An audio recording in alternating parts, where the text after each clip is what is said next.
Region 8 News starts right now. Good morning, Region 8. The time now is 6:30. Here are some of the stories we're following this morning. I hate to talk about this stuff this way, but the numbers of states that are going to be affected, I think, are going to continue to go up because this virus is spreading.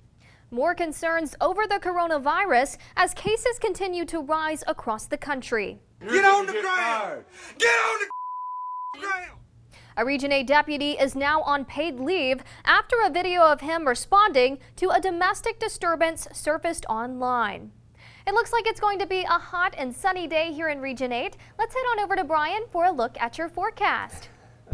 Now for the latest on COVID-19 in Missouri. In the Show Me State, there are now more than 18,000 positive cases of COVID-19 with 961 deaths. 595 people remain in hospitals. Pemiscot County has 106 total cases with 6 deaths, while Dunklin County has 79 cases with 3 deaths, and Butler County has 60 cases.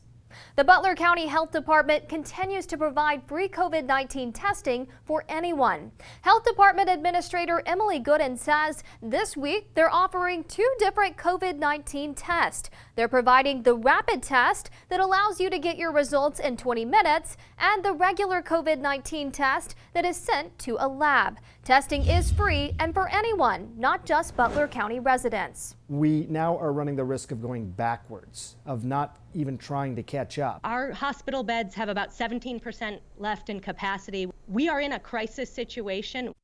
The White House says it's preparing for the second wave of the coronavirus. However, the first wave isn't over, and some health officials fear it's getting worse.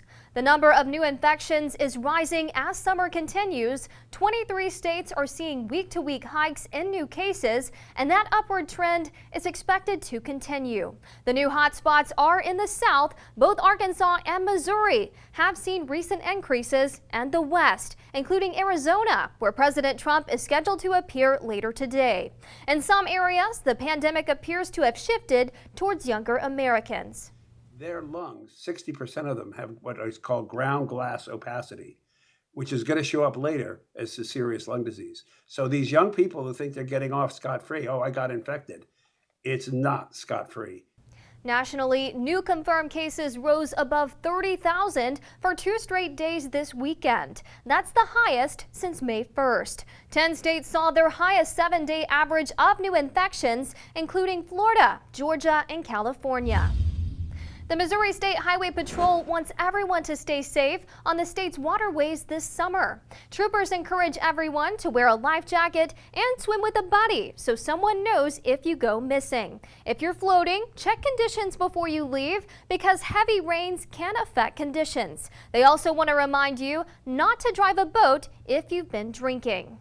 The time now is 6:34. Even the socially distanced world of COVID-19 can't keep love from blossoming. Catch this surprise engagement up next in the Foxhole. Now is 6:39, which means it's time to check in with Trey and Jim at 104.9 The Fox. Good morning. Hey, Morning, Fox. guys. Good morning, Region 8. What does Brian think? We live in Mayberry or something? Why is that? Go back out on the back. So if you step out on the back porch, I don't have time to get on the back porch. I gotta go to work. What do you Those mean? working from home, go they to have work. time for that. People. You know, one thing I noticed is how quickly it got daylight this morning. I know it's been doing it, but for some reason it hit me today. Well, it really came up tonight, that this morning, didn't it? sun really came up fast this morning. Well, it is. It's up in the 5 o'clock hour. Yes, I'm it telling really you. is. Beautiful It's- sunrise. Yeah. What a Beautiful wonderful sunrise. story right here. This is about a couple. They both have Down syndrome. And Trey, what they do? Work at the same place? Well, no, or, he worked at this restaurant, this cafe up in Minnesota. neighborhood cafe. Aiden does, Yeah. and he and Maggie met about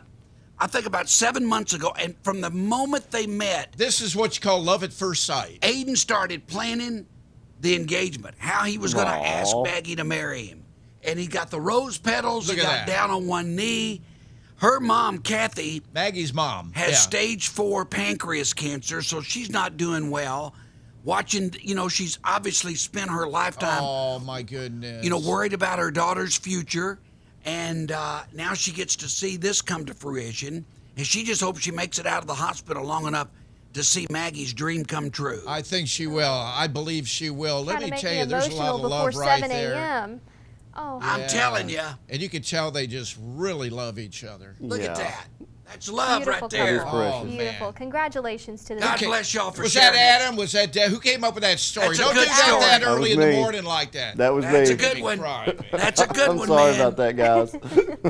See you later. Bye, guys. See y'all. It was just awful. It was a nightmare. A Region 8 deputy is on paid leave after this video of a domestic situation surfaces. Plus, a Central Arkansas barber and police officer provide a unique perspective on recent events. For the black community, we're dealing with a pandemic inside of a pandemic. Those officers went well beyond the scope of what a police officer should do. Can't stand behind it at all. That's Marvin Cawthorn, and he not only cuts hair at this barber shop, he also patrols the streets as a Pine Bluff police officer. With all of the protests happening around the country about racial inequality and police brutality, he provides a unique perspective. He finds it difficult watching the video of George Floyd and the moments leading up to his death. Cawthorn is keeping up with the news as law enforcement agencies across the country consider changing their use of force policies. At the Pine Bluff Police Department, choking is banned, it's outlawed. We no tolerance for that. So I don't see how any agency at this point hasn't got to that point. I mean, white, black, whatever, at this point, we have to get to a point where we see beyond color. An advocate of peaceful protest, Cawthorn longs for the day when true change is accomplished and people can be treated as equals. Now to the latest on COVID-19 in Arkansas. There are over 5,000 active cases, 227 people have died due to the virus, and over 10,700 people have recovered. Yesterday, the governor reported that hospital capacity was 71% occupied. ICU bed capacity was at a 78% occupancy. However, ventilator capacity is 65% available. Arkansas Governor Asa Hutchinson will have another press conference today to update you about COVID-19. You can watch his press conference at 1:30 this afternoon on all of our KAIT platforms. Craighead County Election Coordinator Jennifer Clack gave an update to the Quorum Court about upcoming elections. She said the Secretary of State's office is sending personal protective equipment for the county to use. They plan to have all 15 of the county polling sites open on Election Day. Clack said this year they're encouraging people to vote with an absentee ballot. Very first step will be to call the county clerk's office, which is 933-4520, and they can get you started in the process. It starts out with an application that gets returned, and then they send out your packet that will have your ballot in it. During early voting, you'll be able to drop off the ballot at the election annex, which will be a drive-through. You will not have to leave your car, or you can mail it back in. For people voting in person, there will be a dedicated person sanitizing machines. Safety will be the main priority during this year's election. Paragould Mayor Mike Gaskell plans to retire from his post after over 20 years of service. Gaskell announced his retirement during Monday night's City Council meeting. He said he wanted to see many of his projects through, and the new fire station being built was the last project on that list.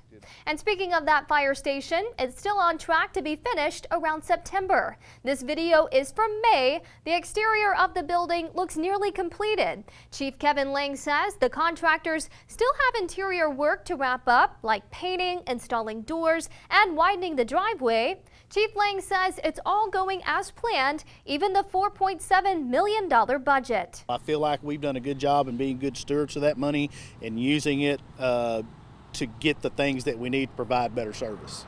Chief Lang says once the contractors complete their work, it'll take the department 2 to 3 weeks to move their equipment in. Chief Lang hopes to have an open house this fall to show the public what their tax dollars paid for. An Arkansas police canine officer is back out on the streets after biting an innocent man. Adam Taylor from Hot Springs says he still doesn't know why the dog attacked him. He was filling out a job application when Canine Bear and his handler were on a morning run. Bear bit Taylor where no man wants to be bit. This dog bit a couple times and then latched. And I mean, he was doing his head like that. Got my hands in this dog's mouth trying to pry it open. Eventually, Bear let go and Taylor went to the hospital. The department said the dog was on a leash and they think Taylor startled him. Police believe this is an isolated incident because Bear has spent plenty of hours around other officers and in public settings without issues. Police say a review was done and steps have been taken to make sure this doesn't happen in the future. Less than a week after the Arkansas Racing Commission awarded the casino bid in Pope County, there's been a dispute in the vote taken by its members. Members unanimously voting one of their own showed bias in scoring casino bids. Attorney Dustin McDaniel says Commissioner Butch Rice has a personal relationship with Gulfside owner Terry Green, and because of this, his vote should be excluded from the bidding process. McDaniel represents the Cherokee Nation, who initially lost the bid. You, as public officials in a government capacity, presiding over an exceedingly important decision, have a legal obligation to ensure not just the fairness of the proceedings, but the appearance of fairness of the proceedings. Rice responded by defending his character, saying he's appalled that it's called into question. Chairman Alex Lieblong ended the meeting saying that it wasn't an attack on Rice's character, rather a flaw in the voting system. The casino must now meet with the Attorney General. Here's some great news. Organizers in St. Paul, Minnesota have started a Facebook group that grants wishes to nearby users amid the pandemic. A person can request a small gift, perhaps a little money, or exchange presents. So far, the group has granted about 150 little wishes, some even leading to new friendships. Users say to have something come into their house that's not a bill or bad news sparks a little joy. Barcelona's legendary El Liceu Opera House opened its doors yesterday for its first concert since the COVID-19 lockdown began in March. A string quartet performed before an audience of over 2,000 plants. The concert was streamed on the theater's website. Organizers say the show is a prelude to their upcoming season. As for the plants, they'll be donated to healthcare professionals at the Hospital Clinic of Barcelona. They're the rarest of the big cat species on Earth. 2 endangered Amur leopard cubs are now on exhibit at the recently opened San Diego Zoo. The cubs were born April 26th, and they don't have names just yet. Later this week, they'll have their first vet exam, which will reveal the sex of the 2 cubs. Summertime thunderstorms, a 30 to 40% chance this weekend. Thank you, Brian. That's all for this Tuesday morning. For more on some of the stories you've seen, just go to the Region 8 News app. We'll be back at 7:23. Have a great day.